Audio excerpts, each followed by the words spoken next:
All righty.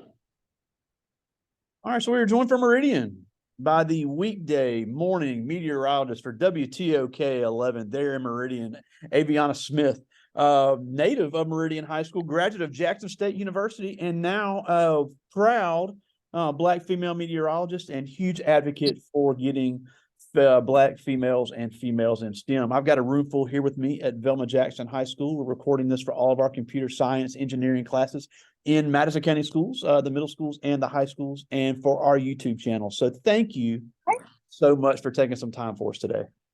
Thank you all so much for having me. I'm so excited to talk with you all, answer any questions that you may have.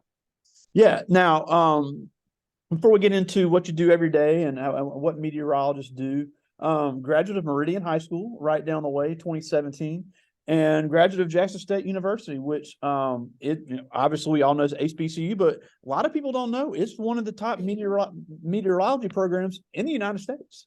That is correct.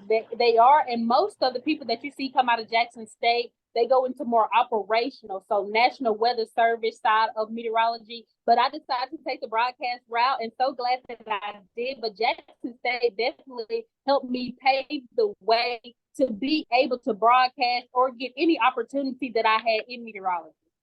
Yeah, and a lot of people, and especially a lot of kids, obviously they see the production side. We see the broadcast, even whether it's national or local or whatever. But I think a lot of people don't really understand all the science and all the planning and all the technology that goes into a broadcast. Then on top of all that, you've got to be camera ready at a moment's notice. So, which I think is just such a cool balance. So tell us a little bit about that. What type of technology and science are you guys using before the camera even turns on? Okay, so before the camera even turns on, we do a forecast every day. So this is when we're looking at different websites, different model data, and that's what you will learn in your coursework through school. So when you're obtaining your meteorology degree, you learn about the thermodynamics, all the different levels of the atmosphere, and that's what you look at every single day, every single morning in order to do your forecast. And it's multiple websites that you can go on and just try to find the best ones to help you forecast from day to day. And so it's a lot of science, a lot of math that does go into our everyday forecast. And, to just seeing what we see on TV, is graphics and pictures, but it's a lot of looking at the different levels of the atmosphere. What is the jet stream doing at 300 millibars, 500 millibar, levels in the atmosphere to see, when is the cold front system coming through, what time. So it's a lot of the school coursework that goes into our actual on-air talent, and being on air and knowing the science are two totally separate, different fields. Yeah, and then on top of all that, like we said, you've got to be camera ready, and then in some cases, you've got to operate your own equipment. Because we obviously talk to a lot of television people, and a lot of them say, "Look, I'm in front of the camera, but I'm behind the camera as well. I have to know how that works." Right. So fortunately for me, I don't have to work behind the camera itself. Our cameras are programmed and operated to turn when we're moving from set to set. So luckily for me, I don't have to operate my own camera, but it is like that. You have to know how to operate a camera. You have to be ready to jump on air at any second, moment's notice, especially in severe weather coverage. And you just have to, the most important thing that I think goes unnoticed and unsaid a lot is breath control. Being able to talk for long periods of time and being able to say exactly what it is, because we're not reading off a script. So memorizing, knowing your forecast, and what we call it is the weather story. So if you know the weather story, you have to be able to talk sometimes for 3 minutes, but sometimes for 2.5 hours if you're in severe weather coverage.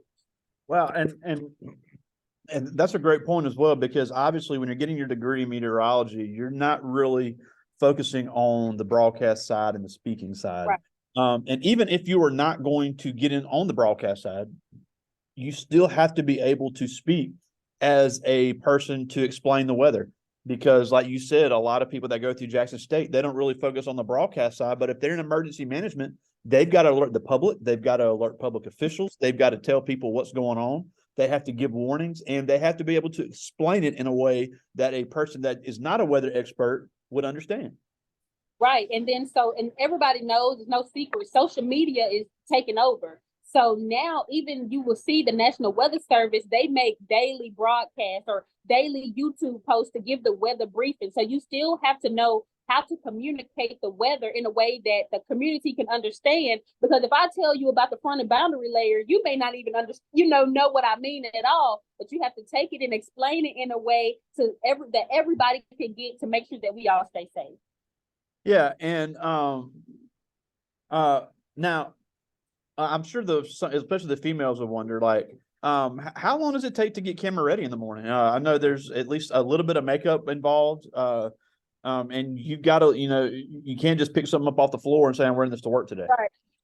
So day to day is different. Day to day is different. And so you have to figure out what works best for you. And that's what they say about if you're going through school and thinking about the broadcast route, you're going to hear people talk about a look. How do you want to brand yourself? So your look is basically how you present yourself on camera every day. That's your look. And you kind of keep that same guideline. You keep the same basics. So for me, I keep it as simple as possible because it's easy because I work the morning shift. I wake up my first alarm goes off at 1:50. So from 1:50 to 5 a.m., thinking about makeup, hair, clothes, and still having to forecast to be ready at that time. I try to keep it as simple as possible simply because you don't have a lot of time. And sometimes I'm rushing and running to the set, the last 5 seconds, we're 30 seconds from showtime and I'm running because I forgot to put on lipstick. So it's finding your balance for you, making sure that you're comfortable. And I think that's the most important thing is that when you're talking about your look, it's very personal. We work in a business,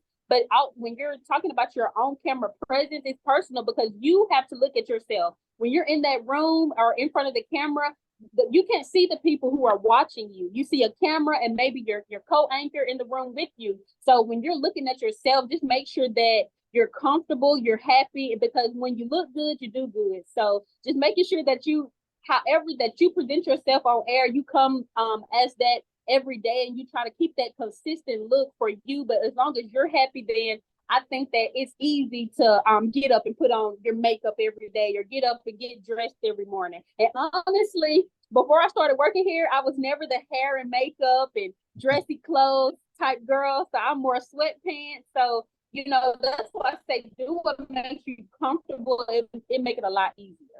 Yeah, and I got a couple more, and we'd love to see whatever you can show us from the studio as well. But during a typical newscast, how many people are usually working on a typical newscast? Even in a smaller market like Meridian, you have a lot of people that are not in front of the camera that are there working while you guys are on the air. Right. And I will show you guys all of that. I will show you the behind the scenes work in the studio as well. So for Good Morning Meridian, it is, let me count, I'm sorry. So it's 4 to 5 people behind the scenes and it's 2 on-air talent. So it's me and an anchor, the one who presents the news and me doing the weather. And it's 4 to 5 people every morning working the behind the scenes cameras, a lot of control work, camera work goes into the morning show. I tell them all the time, y'all are the ones that's doing the work because without them, we wouldn't have a show. Yeah, and that's a great point because a kid might, and we actually have a multimedia academy here on campus at Velma Jackson that some of our kids are involved. And I think that's important to understand that you can work in television without ever appearing in front of the camera. There are and even more jobs, even more so now with advances in technology. With somebody, even though you've got your clicker in front of the green screen, you have to have people that create the graphics. You have to have people that light it right. Right. You have to have people to control the camera. So there are people to write the scripts, people to sell the ads. So there's a lot of jobs that go into a television broadcast in local news. That is right. And then being in a smaller market, it's great starting off small. And I say that simply because you get to see everything. You get to work with everyone and in kind of each and every department if you choose to. Most of the time, a lot of people aren't here to fill in. So even I anchored before. Was it great? No. But the fact that sometimes you just have to jump in and step up when it's a smaller market like that and there's nobody else to do so. And if you love your job, you're willing to pretty much do whatever it takes to make sure that the newscast goes well and that everybody is kind of staying on a certain flow. Because in news, 10 seconds is a long time, but also a very short time. So you want to make sure that you're getting all the times right, staying punctual when it comes to what you're saying. That's why I said breathing is one of the biggest things in news, because we're on time. So if you ever notice, we have IFBs in our ear, and you may not see them when we're presenting ourselves on air, but somebody's in our ear. The people who work behind the scenes are counting down, telling us how much time we got left. And if you are not reading on script, or you're getting off script or taking too long, then you're basically throwing off the whole flow of the newscast, because then we have breaks, like you mentioned, the commercials that run. These are ads that people are paying for, and now we're cutting into their time. Yeah. Now, and also, I think I'm curious to know as well, what made you interested in getting into weather? Because obviously we don't see a lot of Black female meteorologists. It's not something that, I mean, I know that trend is starting to change over the last few years, but it's still a very small percentage. So, what piqued your interest in this to get into this field? Ever since I can remember, a little girl just going outside, and before I get into exactly what did it, I thought it was astronomy at first. I thought I really wanted to study astronomy. So I love the stars, love the space. But then it was raining one day, and I was standing on the front porch, and I watched the rain come over the hill, and then it started raining right where I was at. And I was like, how did that happen? So ever since then, my interest was just peaked, and I was trying to figure out how was it raining on one side of the street, but not on the other. And I thought it was the coolest thing. And ever since then, I just been taking pictures of the clouds, and it's always been about weather. That's awesome. Well, if you don't mind, we'd love to see some of the studio, whatever you can show us. Yes, I would take y'all on a walk, and I'm gonna go this way first. I'm gonna take y'all around the room that I was just sitting in. This is our conference room. Let me get a second, turn the camera around. Okay, this is our conference room here. This is where we have our meetings. So the chalkboard you see is kind of basically stories or ideas that we go over to. It's a little bit blurry, I'm sorry. To what we go over, what are we going to show on the newscast? They break that down here, and we sit at this table. This is our conference room, and we have multiple computers, a lot of tools and everything that goes into a daily broadcast. This setup here is how we connect directly to Facebook. So we live feed in from Facebook right here. In breaking weather, just daily digital news desk. We actually did a digital news desk this morning, and if you go to WTOK page, you can see they're doing some construction in that room. I'm going to show you all the newsroom. Here we have a few people in the newsroom right now, but this is the newsroom. This is where all our reporters work on this side. You see them gathering there. Ross and Tanisha are waving. And so this is the controls. Now, this is what all of the magic happens here. And it's another closet also that shows the controls. Our mics and batteries are here. So these are the mics and batteries that we use every morning. I'm on mic 1, IFB 1, and you get your batteries and you replace them, because we have rechargeable setup to, so we're not using so many batteries. And this is the control room. Steven's over there.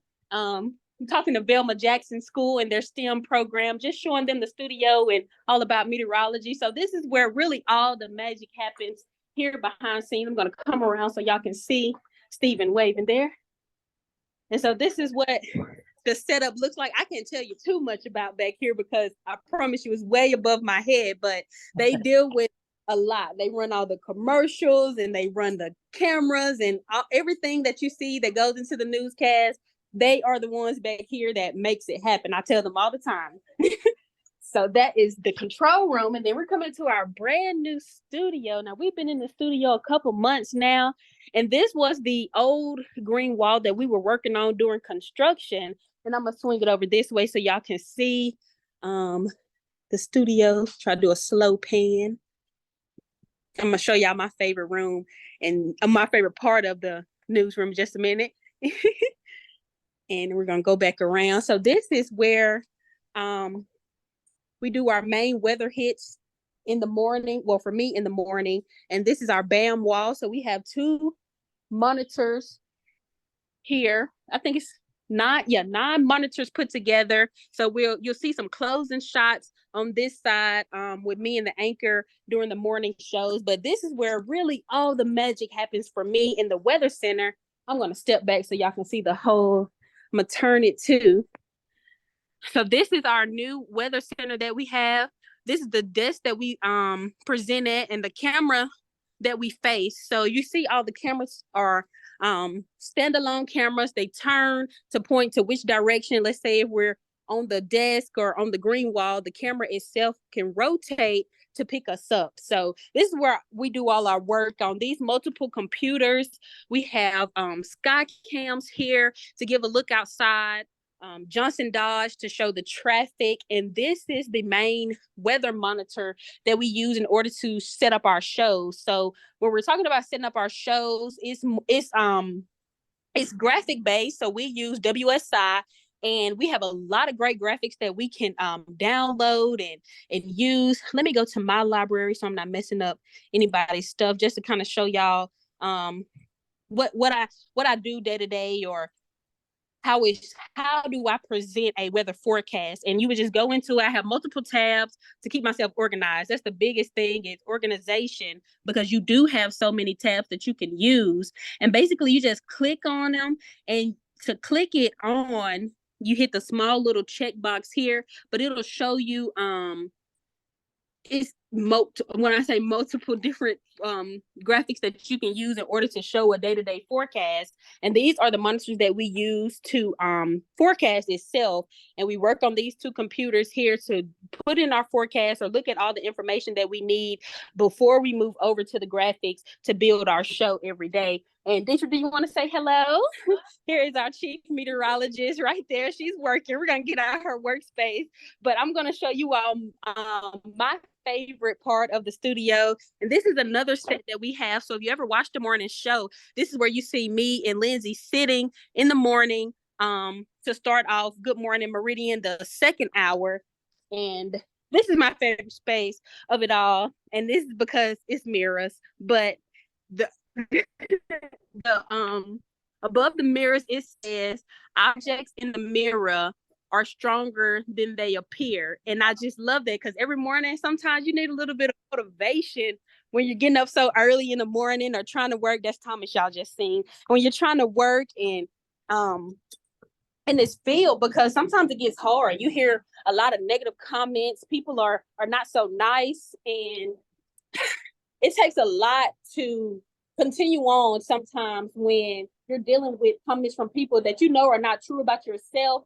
But you just have to be like, okay, I understand that they may be saying this, but this is not a reflection of me. Yeah, absolutely. Now, one thing, and seeing those computers, I wanted to ask, and that was really cool. Thank you. One thing I wanted to ask is, right now they're all watching you on MacBooks. So obviously we're an Apple district, an Apple school, and that's fine. But everything, when you work in news or meteorology, it's not going to just be iOS. In fact, it's probably not going to be iOS. So it is so important to have multiple operating systems and multiple software programs.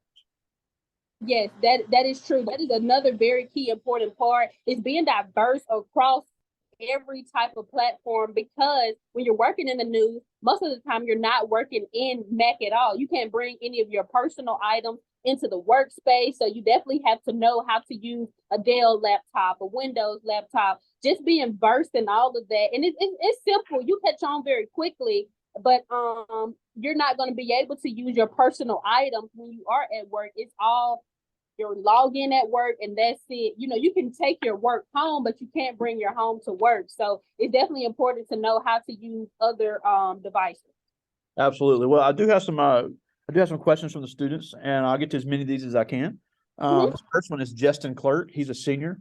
We've got two questions. The first one is, how do you keep calm when you know there are a lot of people watching you? And what is the most complicated piece of technology you use on a daily basis? All right. So how do I keep calm? I don't think about it. When, like I told y'all before, it's you and a camera. So I just act like I'm looking in the mirror. I'm talking to myself, and I'm presenting to myself, basically, because if you think about the people that's watching you, sometimes it's 15,000. But if you go to a larger market, you know, it may be 1 million people watching. And that's something that you definitely don't want to think about at all. And when you're in that moment, it's you and one other person in the room. And honestly, when we are in coverage or in a show, I should say, because if we're in severe weather coverage, then everybody's all hands on deck, everything's moving fast. But when you're in the show and we're going day to day and we're in commercial breaks, we're laughing, we're talking, so it takes a lot of stress off of you having a great work relationship with the people that you're working with. Absolutely. And then he asked about what's the most complicated piece of technology you use on a daily basis? On a daily basis, nothing that I use is complicated. The most complicated stuff that I used was in college, learning how to work those instruments in order to, forecast or get temperatures. But on a day-to-day basis, I'm not working with anything complicated at all. Yeah, and I forgot about this. We had Dr. Jessica Murphy last year from Jackson State. And Jackson State now has a 3D weather simulation lab for their meteorology department, which is one of the only ones on the planet. So right. Anybody looking to get into that, Jackson, now I know Mississippi State's a great program as well, especially for the broadcast side, but for people right. who really want to get that hands-on experience in meteorology, Jackson State does have that technology available, which I think is one of the coolest things I've ever heard of. I say Jackson State all the way, simply not only because I'm an alumni, but simply because it's opportunities for minorities. It's opportunities for you that set aside specifically for minorities that Mississippi State won't offer, or it's hard to find those when Jackson State sits them right in your lap. I had so many opportunities, and I tell anybody this that I talk to, any class, any students, that even though you may not want to be a researcher, even though deep down in your heart, because I knew I always wanted to broadcast. I was a researcher. I researched before I went to grad school and started studying for broadcast meteorology. I researched all of my college years, and that helped me to advance in the field of broadcast, simply because I can understand exactly what I'm looking at on those maps, or exactly what it means when a front is moving through or when the winds are turning. It helps to, it's always great to learn stuff. So take any opportunity that you have, even though it may not be exactly what you want. Absolutely. This is a good one. This is Catherine Johnson. She's a junior, and she asked, have you ever gotten nervous and forgotten the script? So luckily for me, I don't read off the script, but this morning, so I don't forget the script, but I stumble a lot. And so just knowing that it's okay to mess up. You're going to mess up. It's live TV. And sometimes, the screen completely cuts out. But when you're talking and it's just you going off verbatim, you get tongue tied. And so this morning, you just have to keep your composure. You have to know that you're messing up, but don't make it. Don't throw your hands up. Don't give up on yourself if you're making a mistake. Just be like, okay, let me resettle. It's okay to say, and I do it all the time, excuse me, y'all, give me a second. Let me regather myself so I can continue on, instead of trying to stumble through. That makes it a lot harder to understand. But people can understand that, hey, I'm not completely 100% right now. Give me 1 second. Let me step off and let me come back so I can come correct. Absolutely. This is an interesting one. This is Amari Williams. He's in 9th grade, and he asked, in the next 20 years, how do you think meteorology will evolve or change? Ooh, that is a great question. And I think that the weather changes every day. So 20 years from now, we're going to be doing the weather just like this. You just never know. And I think that just knowing that you have to grow with it, knowing that regardless of how it looks tomorrow or 20 years from now, you have to be able to adapt. And that's what this field teaches you a lot of, especially being in broadcast. You have to be able to adapt and move quickly because stuff changes day to day. Absolutely. Here's a good one. This is Nakasha James. She's a senior, and she asked, how do you manage to take on all the challenges thrown your way, knowing you are so young? So my faith in God, definitely. Prayer, just knowing that it's like I mentioned before, it's okay to mess up. I don't know everything, but I'm willing to learn everything. I'm willing to put myself out there. I'm willing to have those tough conversations, and I'm not going to take any disrespect from anyone. Being a young adult in a career field that people have been in for 50 years of their life, and you're just now stepping in, and then you want to sit at the same table with these people because you deserve to. You have to know that you deserve that. You have to walk in confident with your head up and know that regardless of what anyone says to you, that you are capable and you're here for a reason because you work so hard to get there. A lot of the young people that you see in the field of meteorology have worked since freshman year of college, since high school, since middle school. You know, you have to be driven on your goal and on your path. This meteorology, this is a dream for me. I wanted this all of my life. So there's nothing or anything that anybody could say to deter me from that, because I know that I'm supposed to be here. That's awesome. I just got a couple more. This is Aaliyah Chesser. She's a junior. And she asked, what do you feel is your biggest success? I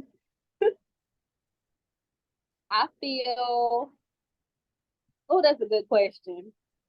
In the field of meteorology, my biggest success is graduating college. That was something so big for me, getting my first job. And so I'll tell y'all a quick story about how I got my first job. I was in graduate school at Mississippi State, and the general manager from WTOK came to the class. It was her and multiple managers broadcast wide over the state of Mississippi coming to talk. They had a symposium at Mississippi State. And I realized that she had WTOK on her shirt. And I was like, wow, WTOK is here. That's hometown. I was like, I have to talk to her. And so I just simply asked her, I was like, hey, ma'am, do you have any positions opening? And she was like, well, actually, I do. She was telling me how their chief was leaving and their other morning meteorologist was stepping up to be chief, and she needed a morning meteorologist. And I looked at her and I told her, look no further. I said, look no further. I'm your girl. I'm applying. I'm coming to work at my hometown, at my home station. I was like, please don't look nowhere else. I'm your person. And so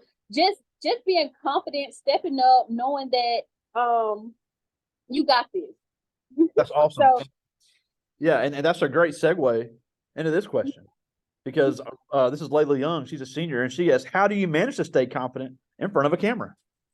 So you get used to it, because when I first started out, how I'm speaking to y'all today, how I'm so confident, I know every answer to every question. I was the complete opposite when I started. I was stumbling and stuttering, and I was nervous because of the fact that, not because I thought people were looking at me, just simply because I was like, how do I turn? How do I point? It's a lot that goes into it in your mind. Your mind is moving so fast, but you only have a minute and 30 seconds to say what you have to say. So being confident comes with practice. Being confident comes with doing it every day. Being confident comes with the work that you're doing outside of work. It takes work outside of work, especially if you're talking about being an on-air talent. I'm still in the mirror to this day. Good morning, Meridian. How do I point and turn? How do I put my hand up this way when I'm pointing to the temperature map? And I don't look at it as oh, you don't know what you're doing. You still have to. I look at it as I'm trying to just be the best that I can be. I'm trying to make sure that every day I show up the same for the people who I know that's watching, for the people who I know that this could potentially help save their life in the event that we have severe weather coverage. That's something that I really practice a lot. And you can't practice in that moment, but when you're at home and it's just you by yourself, take that time out to talk to yourself in the mirror, learn those motions, because you're going to need them for the rest of your career. They're not going to go away. Yeah, and that's a great point too, because even if you don't want to be on TV, and obviously everybody doesn't, but being confident and being able to sell yourself to anybody, whether you want to be an auto mechanic or you want to be a broadcast meteorologist, you got to be able to have that confidence to show that you are the best and to serve the person that is paying your salary. In your case, it's the viewers, or it could be the customer you have there with you. You don't have to be a great public speaker. I'm fine speaking in front of 2,000 people, but I know everybody is not. But you have to be able to speak face to face to people and show that confidence, to show that you really know what you're talking about and you are the best. I just got one more from the students. This is Brenda Escudero. She's a senior. And she asked, what is the most enjoyable part of your job? Watching the sunrises in the morning. Now, I love my job. I love every day. I'm smiling. I'm happy because I really get to do what I love. And I think that is an important thing. If you don't take away anything else from today, do what you love and love what you do. If you love what you're doing, it's going to be so much easier to get up at 1 a.m. It's going to be so much easier to stay a few extra minutes to put the work in because you love it there. So just being able to see the sunrise, though, that is the most beautiful thing ever. It's like a painting in the sky. And we have the high up sky cams. So we get to see sunrises all over Meridian, Philadelphia, our whole viewing area. So that is definitely my favorite part. Yeah, and just for the ones that don't know, your viewing area is Carthage, Philadelphia, Meridian, DeKalb, Livingston, Alabama, Demopolis, Alabama. What am I missing? There's uh, uh, obviously all of Meridian, all of Lauderdale County. So it's So now I also cover Jasper County, Sumter County, and Smith County as well. So we reach a lot of the East Mississippi and two counties in West Alabama, which is Sumter and Choctaw. So we have a huge viewing area. And sometimes, like especially in tornado coverage, or if we're talking severe weather, you're at work for 24 hours. I have had 12-hour days, 24-hour days, days that you just have to power through, days that you need not any fried food. You need almonds and fruit to keep you fueled, to keep you up. And then also, like I said, when you're doing what you love, it's easy to kind of muscle through. It's easy to conserve your energy, especially when you know you're going to have a severe weather day. And you never know how long the day is going to be, but just making sure I have a severe weather bag. So I am prepared for severe weather days simply because you never know how long you're going to be at work. So you have to be prepared, prepare yourself for any and everything when you're talking about broadcasting in general, not just in front of the camera, but even behind the scenes work. Because when we are in coverage, everybody is all hands on deck. Everybody is at work for long hours. May not be as long as the meteorologists themselves because they're the one presenting the information, but everybody has to stay over and make sure that the news gets on the air, make sure the news gets on Facebook, making sure that we're connected to EMA, making sure we're connected to the people in the field that's calling. It's a lot that goes into it just outside of being on air. Absolutely. Now we're almost out of time, and we thank you so much for Yes, spending time. I know you've been at work a long time today, but before we go, and like we mentioned, there's not a whole lot of Black female meteorologists anywhere in the country. So why should these young people, especially these young ladies, really consider getting into this field?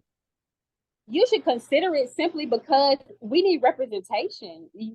Just being able to represent more than myself. It's bigger than you, regardless of what job you're going into, but especially when you're talking about being a Black woman, female on air, because you see a lot of Black men on air, but we don't see a lot of women on air, showing up and saying that, hey, we can do this. I never seen, and that's what really drove me also. The older I got, I was like, I need to do this, because growing up, I don't remember turning on the TV and seeing a woman, a female Black, telling the what I didn't even know this was a job. I didn't know that I could do this. So being able to show up and tell the young girl, you can do this, regardless if you want to be on the TV. Just being a successful Black woman encourages young children far beyond anything that you can imagine. Even just being in the grocery stores, the people that I meet, they always, say how great of a job that I do. And not saying that because I just think I do such a great job, but just knowing that I touch these people, because you're in their home. You may not see that, because that's the part that you don't get to see a lot, though, if you're not out in the community, is that you're in these people's home. They think that you're their friend, their cousin, their aunt, because you are that presence on TV for them. And that's something that they have never seen. So you'll be the first to do that. You'll be the one to show up and step up and say, I'm going to do this, not only for me, but for all the young Black women that have to follow, all the older Black women that you inspire, because you not only inspire the younger generation, you inspire people before you. You inspire, people's grandmothers, great grandmothers, when they're turning on, because who watches the news? Let's be honest. And then also the older generation watches the news, but then as a young adult doing it, also, you're bringing so much more people into that. You're bringing the younger generation, you're bringing your friends, their friends, your nieces, your nephews into watching the news, because they see you on there and you can represent yourself and your family and the whole Black population as a whole, honestly. Because when we're talking about jobs, they're marking this down. how many percent, how much percent is women in the field, how many is men, how many are black, how many are white. You know, it all down to the numbers, and you definitely want to be on the right side of those numbers when you're talking about living your life and just being successful. And one thing that I'll say before I go on a tangent, about being confident, about, you know, finishing school, about life, about anything that it is that you want to do, that you put your heart, your soul, and your mind to, it all starts with you. Knowing you, loving you, making sure that you know yourself, giving yourself all the love, loyalty, respect that you deserve for yourself first before you try to give it to somebody else, because you matter at the end of the day. And if you're not okay, you can't be okay for somebody else. So just making sure that you're taken care of for yourself, that you are okay, and that every day that you wake up, you look in the mirror and you're like, you got it. You got this, girl. You got this, boy. You can do it, and the world is yours to have if you want it. Absolutely. Now, before we go, you know, anybody can follow you on social media. They can see you WTOK.com on YouTube, Facebook. You know, great social media follow. Yes, I have. So I can put it in the chat. Can they see the chat? Yes. If I put it in the chat? Okay. Sure. I'm going to put my Facebook in the chat. And then even on Facebook, I'm not just always posting weather stuff. This is my Facebook. I have Motivational Monday quotes that I post on Facebook as well. I'm only on Facebook. Well, what's my Twitter? I can't think of my Twitter name. Twitter. Avaionia. And then Instagram. Avaionia. And then I'm gonna put my email on here as well. And you all, if you have any questions, think of anything, want to reach out, maybe even internships, I'm sure that we could work something out at the station to get you all down here. If you want to visit the station, anything, just let me know. You all can email me. I'm putting my email and all my social media accounts in the chat. To never be a stranger. Right now, you just made a connection. And the biggest thing about working in news, working in TV, working in broadcast in general is about connections. Like, it's not always about who you know. It's not about what you know. It's about who you know. And that's the truest thing that I have heard. Somebody told me that 9th grade year, and I didn't understand what they meant, but now I definitely do, because it's definitely about who you know. And like I said, today you just made a connection. I know I can't see y'all faces. Y'all are looking at me, but I am here if you need me to reach out to. Contact me if you have any questions, if you want to know more, got a specific question that you may not have wanted to ask, because I know some people don't like to ask questions, or, you know, couldn't think of it right then, but thought of it later. So just anything that you want to know, need to know, don't know, you can definitely reach out. I love it. Well, thank you again so much. I know you've had a long day, and we appreciate it. Avaionia Smith, WTOK, Channel 11, right there in Meridian, Mississippi. Thank you so much for joining us today. Thank y'all so much. Y'all have a great rest of y'all day. I talk to you soon, my friend. Yes, sir. Bye-bye.